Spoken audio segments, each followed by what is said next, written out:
99 dreams I have had, in every one a red balloon.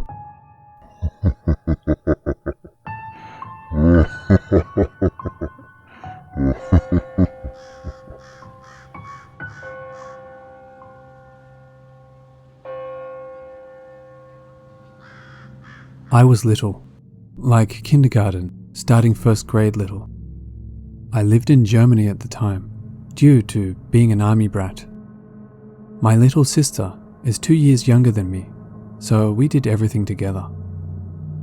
We lived in a 2-story farmhouse style home, and me and my little sister were playing in our room. I don't remember when he came, but we started playing with a boy a little older than us.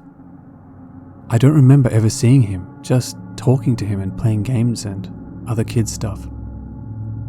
Me and my sister would later realize that the little farm boy was kind of an asshole, because he would turn off the lights in whatever room we were in, mostly our bedroom, and lock the doors. We would find each other in the dark, scared but a little annoyed. I remember telling my sister to try and find the light and I'll get the door. They were both next to each other. I couldn't open the door and began to bang on it, when my sister, in a panic voice, said that she couldn't find the light. I was kind of mad scared and thought she was pulling my leg, and she was small, so I was like, "Move over, let me try." I felt around the area where I knew the light switch would be, but I only found wall. Confused, I decided to find the bottom of the wall, use both my hands, and slide them all the way up, as high as I could. Nothing. Then I told my sister to do what I just did, and I would do the same at top, but we would do a slow, zigzag pattern just in case we weren't going far enough. Our hands eventually grazed each other, and we realized we wouldn't find the dumb thing. So I turned back to the door and ordered my little sister to bang on the door and scream. We did this for what felt like forever. I was even more confused because Mum should be making dinner right now, and Dad would be getting home soon, or he already was. My other older sisters were never home, so they weren't on my list. Me and my little sister started to give up, thinking this was our life now, in the dark, next to the door. We weren't about to go into the abyss behind us. Then, all of a sudden, our mum came to the door, and we shouted that we were stuck. Dad got us out, and me and little sister were pissed. We thought that they were being mean and meant to do that to us, and started yelling at them. "Didn't you hear us? We were shouting and smacking the door." They looked at us, confused, and said they never heard anything. We told them about Farm Boy, and that we didn't want to play with him if he kept doing that. I have a few more stories about him if you all want to know. I still feel quite miffed about some of the stuff he did, but we still played with him till we left.